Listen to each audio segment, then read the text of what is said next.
La première, quand je l'ai montée, on n'a jamais pensé une seconde que le public pouvait rire. Et le jour de la première, mais on était ébahis sur le fait que les gens riaient au spectacle.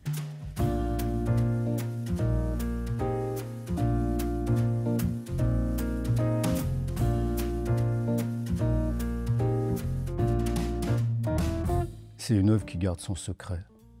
Ça me paraît fondamental, quoi. Sous des apparences de surface beaucoup simples, en fait, relativement simples, alors que c'est comme si la complexité était diaboliquement cachée. Je pense d'ailleurs que c'est plus les acteurs que les metteurs en scène qui touchent ce secret.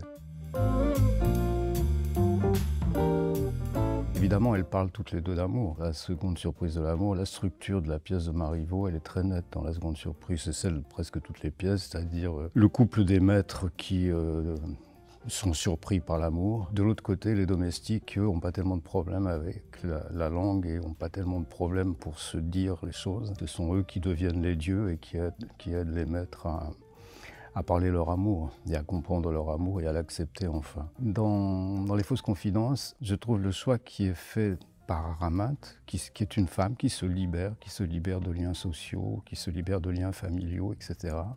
C'est très émouvant d'ailleurs. Et c'est important parce que c'est presque pré-révolutionnaire, c'est-à-dire qu'en fait la pièce, juste avant la Révolution et après la Révolution, était énormément jouée et les gens adoraient la pièce. Je pense que quand on lit ça, forcément on a des soucis on est obligé d'avoir des soucis avec le rythme et de se poser des problèmes.